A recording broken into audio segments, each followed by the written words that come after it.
오늘은 어떻게 감사하면 됩니까? 어떻게 감사하면 됩니까? 이런 제목으로 하나님의 말씀을 같이 나누도록 그렇게 하겠습니다. 성경은 우리에게 범사에 감사하라 그렇게 말합니다. 범사에 감사하라.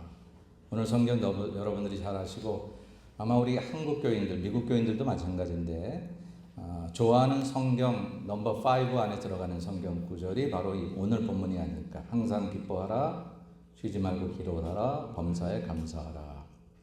제가 앞부분하고 여러분들이 한번 뒷부분 해볼까요? 제가 항상 그럼 여러분은 큰 목소리로 기뻐하라 이렇게 한번 해보십시오. 우리 얼마나 호흡이 잘 맞는지. 항상 기뻐하라, 쉬지 말고 기도하라, 범사에 감사하라. 이것이 너희를 향하신 그리스도 예수 안에서 너희를 향하신 하나님의 뜻이니라. 아멘.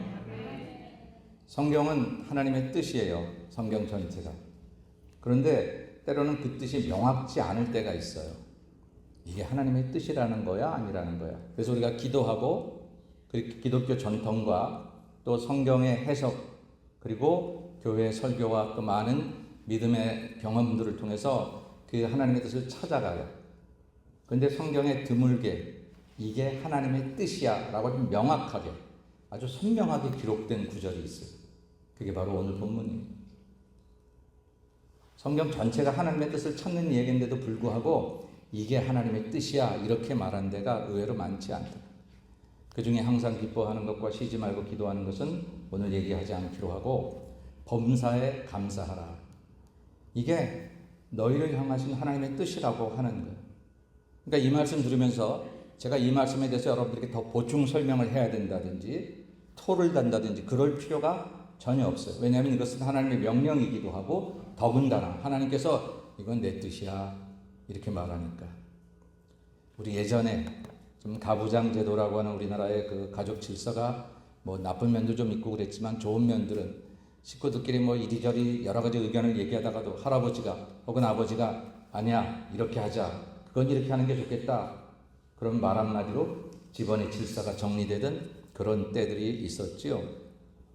우리의 삶에 이런 생각 저런 생각 이게 좋은 것 같고 저게 좋은 것 같고 뭐 그런 생각이 들다가도 성경이 말씀하시니 예수께서 가라사대 하나님이 말씀하시니 그렇게 나오면 적어도 우리 그리스도인들은 세상 사람은 그 뜻을 모르니까 뭐 복종하지 않을 수 있겠지만 우리 예수 믿는 사람은 거기에는 무조건 예스죠. 토를 달 것도 없고 뭐 다른 생각할 것도 없습니다.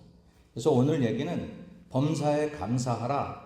제가 여러분에게 여러분 감사합시다 이렇게 얘기할 필요가 없는 거예요. 왜? 성경의 말씀이고 하나님의 뜻이니까. 아멘. 여러분 감사하시기를 주의 이름으로 축원합니다. 네. 그런데 이제 그러면 어떻게 감사하면 좋을까? 그 얘기만 오늘 좀 하려고 해요. 오늘 말씀 그냥 잠깐만 살펴보면 범사라고 하는 건 뭐냐면 모든 상황 속에서 기쁠 때나 슬플 때나 건강할 때나 병들 때나 내 삶이 잘 풀어질 때나 자꾸 웬일인지 막히고 넘어지는 것 같고 꼬이는 것 같을 때나 어떤 상황에서든지 감사하는 것. 이게 우리가 범사에 감사하라는 하나님의 말씀입니다. 이 말씀을 보고 우리는 그렇게 생각할 수 있어요. 감사하라, 오케이. 그 말은 알아듣겠는데요. 그래도 범사는 좀 그렇지 않아요? 어떻게 범사에 감사할 수 있어요? 이건 좀 어려운데요? 라고 우리는 고개를 절레절레 흔들 수 있습니다. 그러나 여러분 예수 믿는 것은 인생을 쉽게 살기 위해서 믿는 게 아니라 인생을 바르게 살기 위해서 믿는 겁니다. 사람이 바르게 살기 위해서는 고통이 뒤따를 때가 많아요. 내 마음대로 살고 되는 대로 살면 당장 편안할 수 있고 우리의 문명의 그 목적 중에 하나는 우리를 편안하게 하는 거예요. 그래서 손가락 버튼 하나로 우리는 많은 것들을 해요. 많은 것들. 스마트폰 안에서 많은 것들을.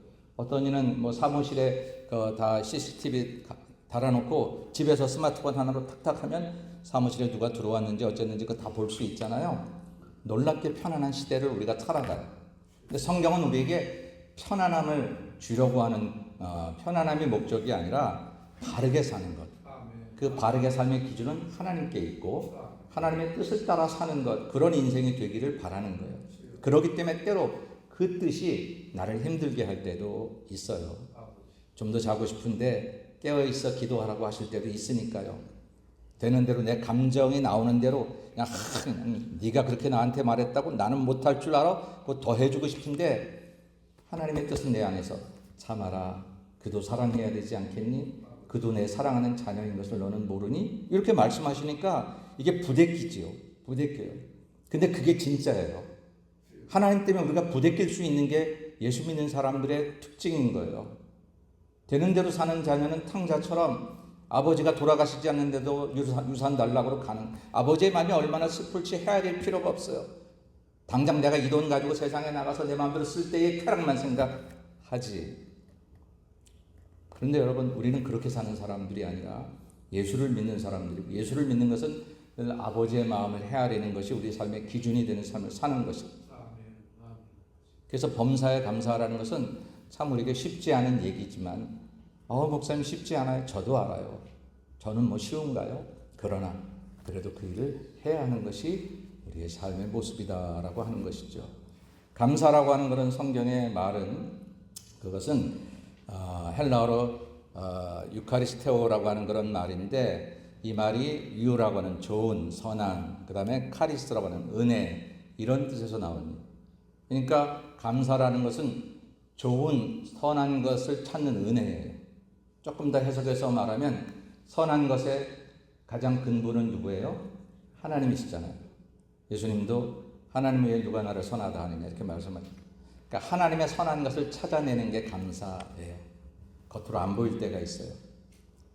아주 나쁜 포장이 씌워져 있을 때가 있어요. 아니, 하나님이 이러실 수 있어? 아까 예배 전에 닉 부이치치 영상 보셨잖아요. 두 팔과 두 다리가 다 없어서 도대체 무엇을 감사할 수 있을까? 성경은 감사하라고, 자기 부모는 감사하라고 하는데, 그래서 거울을 쳐다보니까 자기 눈이 푸르고 막드라는 거죠. 아름다운 눈을 가졌더라. 그런데 그렇게 되면서 그 사람의 인생이 바뀌는 거죠. 그러니까 여기서 범사에 감사하라고 할 때, 범사는 모든 상황 속에서 있고, 감사라는 것은 마음에 느껴지는 감정이 아니라는 거예요. 하나님의 선한 것을 찾아내는 능력이에요. 많은 사람들이 감사를 감정으로 이해하기 때문에 실패해요. 아니, 내 마음에 감사한 마음이 안 드는데 감사하는 것은 가식이 아니야? 외식하냐? 나는 그런 가식 안 떨어. 그걸 가식 떤다고 생각하는 거예요. 그 깊이 있는 진리를 모르는 사람은 그렇게 생각할 수 있어요. 근데 우리는 가식 떨어서 어려운데도 감사한다고 말하는 게 아니라 하나님의 선한 뜻이 있는 것을 믿기 때문에 우리는 감사하는 거예요. 지금 내 삶이 힘들고 어렵고 괴로워도 이것이 가식을 떨어서 아유, 나 감사한 척 해야지, 좋은 척 해야지가 아니라 이 삶의 깊은 구렁텅이에서도 하나님이 여전히 나와 함께 하시며, 이 구렁텅이에서 내가 하나님 의지할 때 저 밖에 나가서도 얻을 수 없는 귀한 것들을 나는 얻을 수 있어 라고 믿기 때문에, 그게 보여지기 때문에 우리는 감사하는 거다라고 하는 것이죠.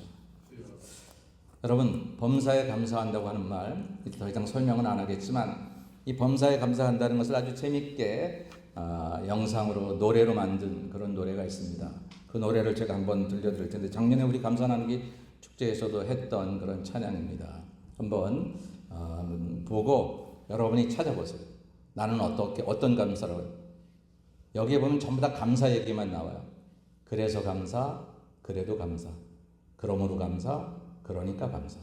여러분들이 한번 이 노래를 한번 따라와 보면서, 그러면서 내 삶에 하나님이 주시는 어떤 상황 속도 감사하는 그런 감사를 한번 느껴보시면 좋겠습니다. 괜찮아요. 나올 거예요.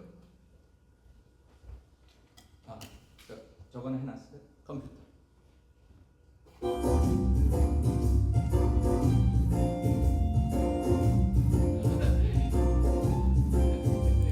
노래를 아시는 분들은 따라 부르셔도 돼요.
여러분은 누군가 여러분에게 기분 나쁜 말을 했다. 그래서 마음이 상했어요.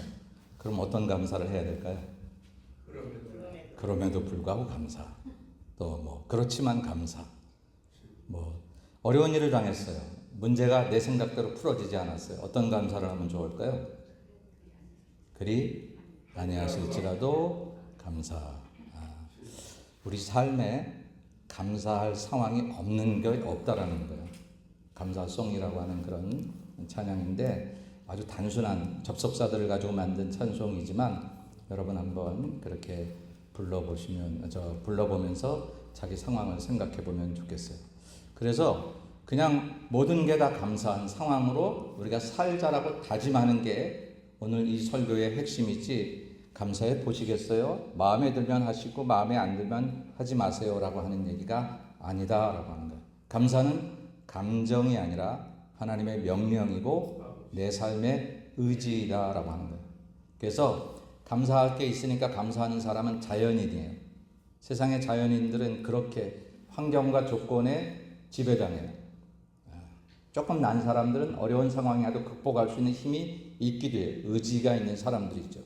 근데 예수 믿는 신앙인은 감사가 하나님의 명령이기 때문에 감사하는 거예요.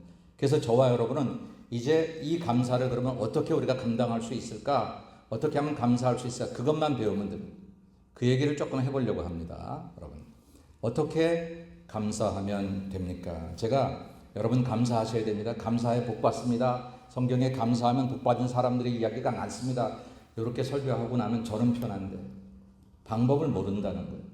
그렇게 설교 듣고 은혜 받았어요. 그런 사람이 돌아서서는 조금만 누가 나한테 불친절을 베풀었을 때에 마음이 확 들어요. 여러분, 우리가 감정에 흐트러질 때 하나님의 말씀대로 살기에 어려운 경우가 참 많습니다. 감정을 조심해야 돼요. 사단은 우리 안에 있는 하나님의 뜻을 뺏어가기 어려울 때 우리 감정을 건드립니다. 그러면 어떤 때 우리가 이런 얘기 하잖아요.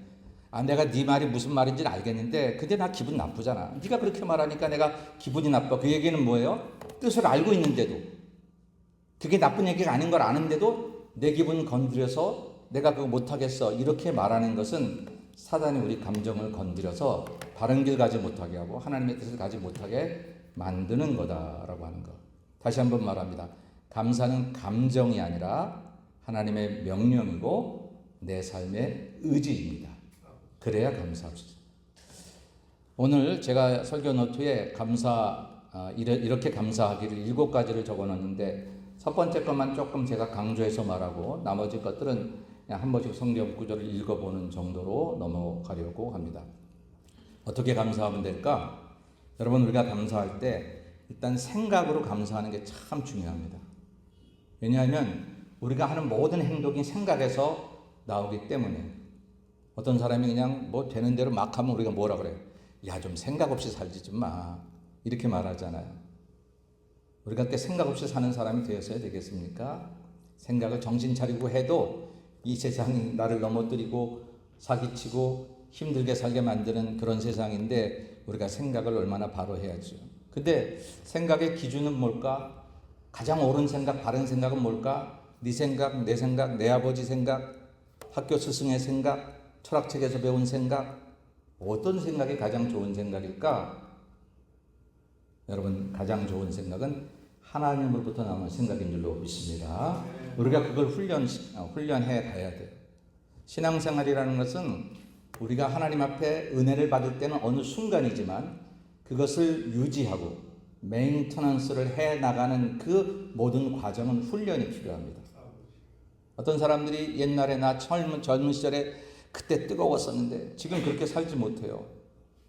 그러면서 옛날을 바라보면서 그때 좋았는데 자꾸 이렇게 돌아보기만 하고 회상하기만 하거나 혹은 세월을 탓하기만 하거나 그렇게 얘기를 해요.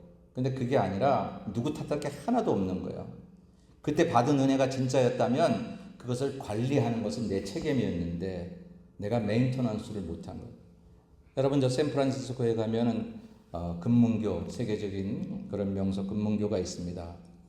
이쪽에서 저쪽으로 건너갈 때 메인터넌스 하는 팀들은 1월 1일 날 이쪽에서 시작을 해서 12월 31일 날 저 끝에 가서 멈춘답니다. 물론 중간에 쉬는 날이 있긴 하겠죠. 그리고는 다시 또 한 해가 시작될 때 또 그쪽에서 이쪽으로 저쪽 다리를 그렇게 메인터넌스를 한다는 거예요. 그 밑에 바다가 굉장히 급류고 정말로 사고가 많을 수밖에 없는, 그걸 지을 때도 많은 사람이 좀 목숨을 잃었다지요. 그런데 그 다리가 그렇게 견고하게 세계적인 다리로 지금도 이렇게 보존할 수 있는 것은 한 번 잘 지어놨기 때문이 아니라 계속해서 유지보수를, 메인터넌스를 잘 하기 때문이라고 하는 거예요. 왜 신앙생활 잘하던 사람이 갑자기 넘어질까? 왜 저렇게 뒤로 물러나서 신앙생활을 안 할까? 하나님 모른다 할까? 제멋대로 살까? 왜 그럴까? 다른 게 아니라 우리가 유지해야 하는 게 우리 믿음의 큰 과제인데 그걸 모르는 거예요. 그리고 그때 받았던 은혜를 생각하면서 난 지금 은혜가 없어. 은혜 받을 때가 없을까? 기도원도 가보고 어떤 영성 집회가 있더니 거기도 가보고. 가보는 게 나쁜 건 아니지만 내가 은혜를 받는 것보다 더 중요한 것은 그것을 관리하는 거거든요.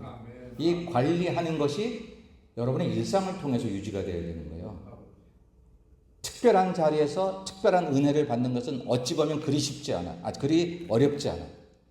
근데 일상에서 아무도 관심 갖지 않고 아무도 뭐라 하지 않는 나의 일상에서 내가 믿음의 원칙을 가지고 이것을 신앙 잘 관리하는 것은 이건 정말 사실은 어려운 일이에요. 근데 그걸 잘해야 진짜 그리스도인이 되는 것이요. 그 중에 하나가 오늘 감사다라는. 그래서 이 감사를 생각으로 지켜내야 돼요.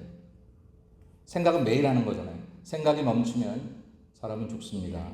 우리가 치매라는 병들을 참 무섭게 여기는데 참 안타깝게 여기죠. 무섭기도 하지만 안타까운 것은 생각을 잃어버리잖아요. 몇십 년 살아왔던 남편을 못 알아봐.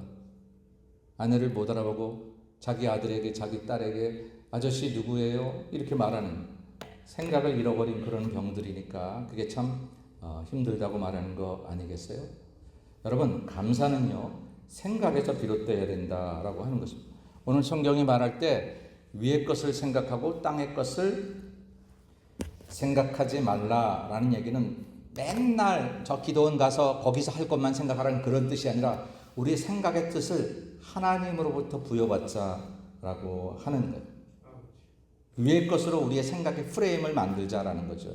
그래서 그 프레임 속에 어떤 일이 다가오든지 하나님의 시각으로, 하나님의 방법으로 바라보자라고 합니다. 하나님의 시각으로 바라보자니까 아예 포기하실 분들이 계실런지 모릅니다. 아이고 목사님, 내가 무슨 하나님하고 비슷하게 될 수 있겠어요? 근데 그게 아니라 여러분, 하나님, 그 얘기는 결국 성경적인 관점으로 바라보자라고 하는 것입니다. 조금 더 쉽게 표현하면 하나님은 늘 우리를 선하게 여기실 테니까 긍정적이고 좋은 점에서 내 인생을 바라보자, 내게 주어진 일들을 바라보자라고 하는 거죠. 그게 위의 것을 생각하라고 성경이 우리에게 권면하는 그런 말씀입니다. 내가 지금 아파요. 그러면 힘들고 어렵잖아요. 짜증도 나고 불안하기도 하고 그럴 수 있잖아요. 근데 아파 보니까 그동안 아프지 않고 참 오랜 세월 살아왔네. 여러분, 그런 거 생각할 수 있지 않을까요? 저는 가끔 이렇게 몸살이 나고 좀 그럴 때가 좀 있는데, 그럴 때 되면 식구가 있다는 게, 아내가 있고 또 걱정해주는 식구들이 있다는 거. 그리고 또 우리 교우들이 목사님 아프시면 안 돼요. 얼마나 고마운지. 그 말 한마디가 얼마나. 그리고 저는 어렸을 때부터 좀 많이 약했었어요. 저는 거의 종합병원이라고 얘기할 정도로 이렇게 여기저기 많이 아팠는데요. 돌아보니까 그렇게 건강했던 사람들, 그런 사람들이 먼저 간 사람도 있고 더 힘들게 사는 사람도 있고 그렇더라고요. 아픈 이 순간이 힘든 것 같은데 아파 보니 안 아픈 순간들이 참 많았구나. 참 고마웠구나. 하나님 나를 그동안 지켜주셨구나. 이게 위의 것으로 생각하는 생각의 틀인 거예요. 그런 틀을 가져야 된다라고 하는 거죠. 두 번째 말씀은 고린도후서에 보니까 모든 생각을 사로잡아 그리스도에게 복종하게 하라는 거예요. 이게 무슨 얘기예요?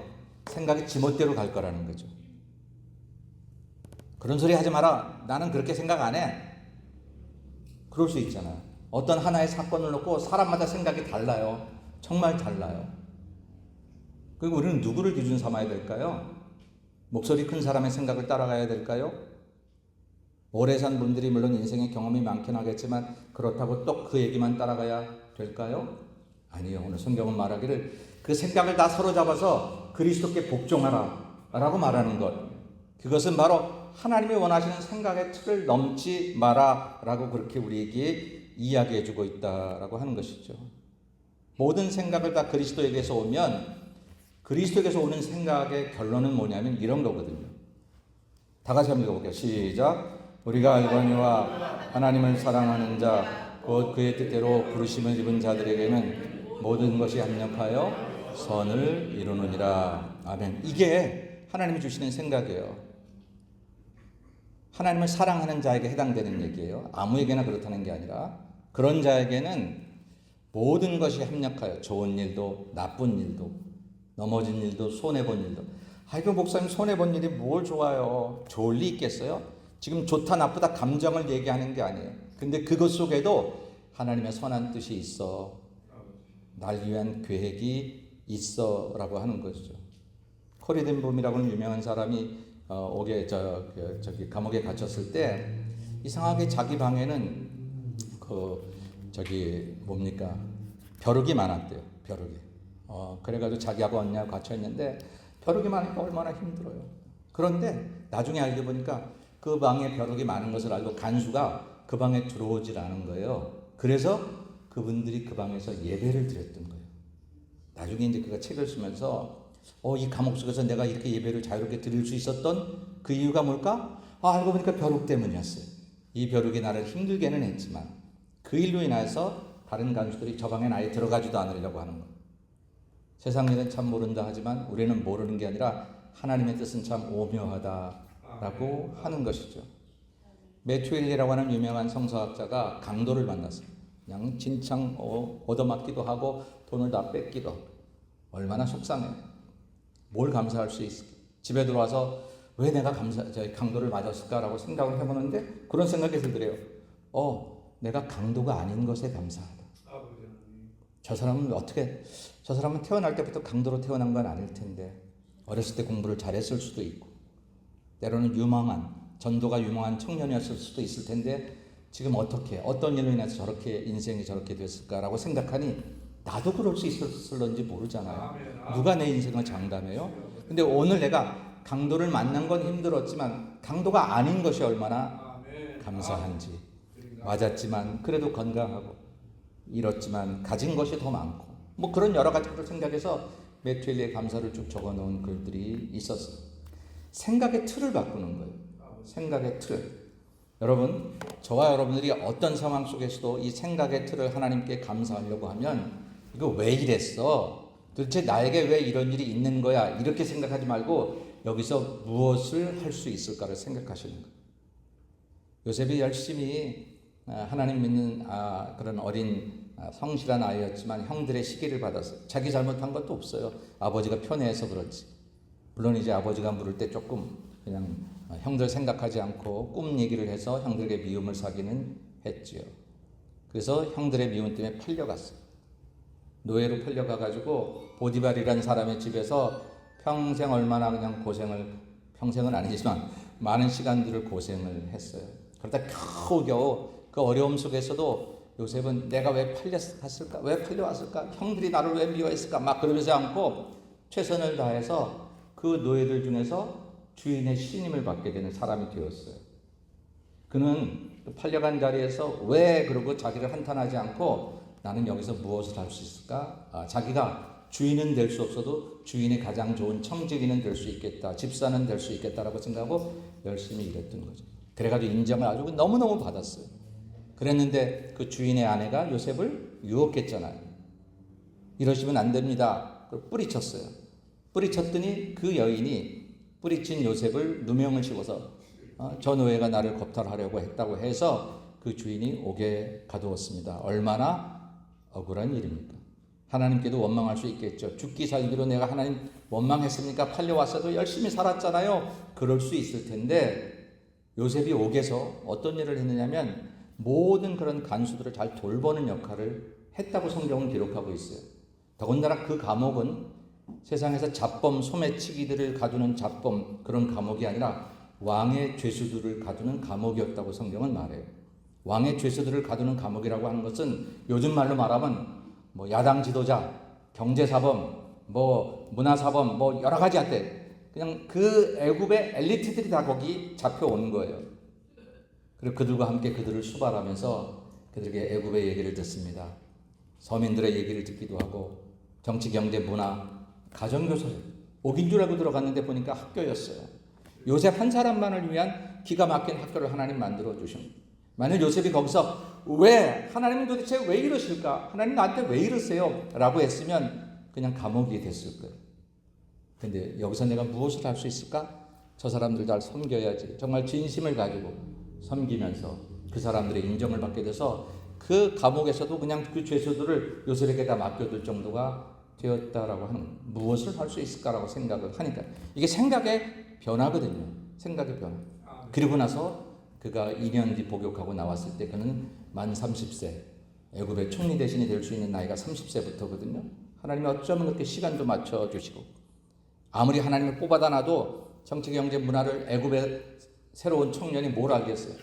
근데 2년 동안 가정교사하면서 그것을 그 식견을 익힐 수 있는, 원하는 자리는 아니었지만 하나님께서 이것을 통해서 내게 새로운 길을 열어주시는 것을 그는 나와서 알게 되었던 것이요. 우리의 삶이 그렇다. 요셉만 하나님이 그렇게 사랑하셨겠어요? 저와 여러분의 삶에서도 모든 것이 합력하여 선을 이루시는 하나님의 놀라운 계획이 준비되어 있는데, 이 놀라운 계획이 누구에게 효과가 있느냐, 누구에게 이루어질 수 있느냐, 생각을 감사로 사는 사람. 어떤 어려운 환경이 와도 불평하거나 원망하지 않고 감사할 걸로. 당장 감사할 게 안 보이면 그리하지 않으셨더라도 감사. 그렇지만 감사하자. 다 뺏겼잖아요. 아무것도 없잖아요. 그렇지만 감사하자. 이유는 모르겠어요. 지금 내게 이 하나님이 행하신 일의 이유를 논리적으로 설명하라고 하면 내가 다 설명할 수 없지만 그래도 감사하잖아. 이게 얼마나 놀라운 일인지 모릅니다. 사실 여러분의 살아온 인생길을 다 논리적으로 그렇게 해와서 여기까지 오셨나요? 아니요. 여기까지 온 것도 오늘 찬양 부를 때 주의 은혜입니다 그랬는데, 하나님의 도우심으로 이리 가고 저리 가던 우리들을 툭툭 쳐서 하나님께서 여기까지 오게 하신 것 다 감사일 뿐이라면, 우리의 삶의 생각의 틀을 감사로 가지고 살아간다는 게 이게 너무너무 중요한 일이라고 하는 것이죠.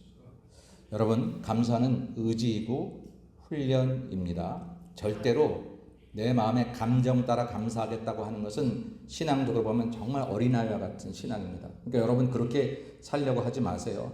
아니 내가 무슨 뜻인지는 알아. 그래도 기분 나쁘잖아. 예, 그럴 수는 있지만 우리가 이제 그 수준은 넘어가자고요. 하나님의 귀한 자녀로서 이 땅을 한번 왔다 가는 인생이 보다 보람있게, 좀 더 멋있게, 좀 더 하나님 뜻대로 살아가려면 그 정도 수준 가지고는 안 되는 거거든요. 그렇게 살면 나도 행복하지 않고 내 주변에 있는 사람도 행복하지 않아요. 내가 이 모든 어려움들을 극복하며 감사로 생각의 틀을 가지고 멋지게 헤쳐나갈 때에 나도 행복해지고 내 주변에 있는 사람들도 함께 행복해지는 그런 은혜가 있다라고 하는 것입니다. 감사는 훈련해야 되는 거고 만들어내야 되는 거고 찾아내야 하는 것입니다. 왜냐하면 하나님의 명령이기 때문에. 그래서 감정으로 감사를 얘기하지 말고 의지로 감사하자라고 합니다. 두 번째는 말로 감사하십시다. 성경에 보니까 내가 입으로 여호와께 크게 감사하며 많은 사람 중에서 찬송하리니 그랬어요. 여러분 말로 감사 많이 하십시다. 특별히 부부간에도 우리 집사람 마침 지금 저기 나갔네. 식사 이거 셋업하러 나간 것 같은데 저도 잘 못하거든요. 조용히 얘기해야지. 왜냐하면 아이고 뒤에서 설교 들으면서 아이고 지나 잘하지 그럴까봐. 여러분 해보십시다. 저도 잘 안 되는데 해볼 테니까 당신 내 마음 알지? 그러지 맙시다. 그러지 마요. 그 마음 사다리에 붙여가요. 입을 놓는데 왜 쓸데없이 남 험담하고 남 그냥 잘못됐다는 얘기할 때만 내 입을 사용하느냐고요. 여러분 우리 아이들 어렸을 때 비디오가 저에게 지금 돼 있어요. 그걸 지금 틀으면 우리 지금 장가 가서 다 아들 딸 낳고 사는 그 아이들의 어린 시절의 모습이 있어요. 그때 말했던 거, 그때 웃음소리가 내게 들려요. 사람도 자기 아이들의 어린 시절을 비디오에 담아서 볼 수 있다면 하나님이 저와 여러분의 인생의 매 순간순간을 하늘나라 비디오에 담겨 있는 건 그건 유도 아니에요. 그걸 볼 때에 어쩌면 너는 10년 전에도 그랬고 5년 전에도 입만 열면 불평, 입만 열면 남 비난, 비판 그러고 살았니? 내가 너에게 이 아름다운 입을 지어줄 때는 너를 통해서 천사의 소리가 울려나가기를 바라고 너를 통해서 내 목소리가 울려나가기를 바랬는데 우리 다음에 천국 가서 하나님께 그런 소리를 들어서야 되겠습니까? 말로 감사하자. 오늘 예배 끝나고 이따가 제가 보겠습니다. 고마워요. 감사해요. 집사님 감사해요. 감사해요. 지나칠 정도로 한번 감사를 우리가 말로 표현하죠. 내 마음 알지? 이런 소리 하지 마십시다. 말로 표현해야 됩니다. 그 다음에 행동으로 감사하기. 또 무엇을 하든지 말에나 일에나 다 주 예수의 이름으로 하고 그를 임리고 하나님 아버지께 감사하라 그랬습니다. 이게 말과 마음이 있으면 움직이더라고요. 사람의 손과 발은 그냥 움직이지 않아요. 내 마음에서 내 생각에서 이 손과 발을 움직이게 해요. 이것이 문제가 생겼을 때 우리는 지체 장애라고 얘기를 하게 되는 거예요. 근데 그렇게 하게 되는 거예요. 그때 여러분 행동으로 감사해요. 행동. 손 한번 잡아주고요.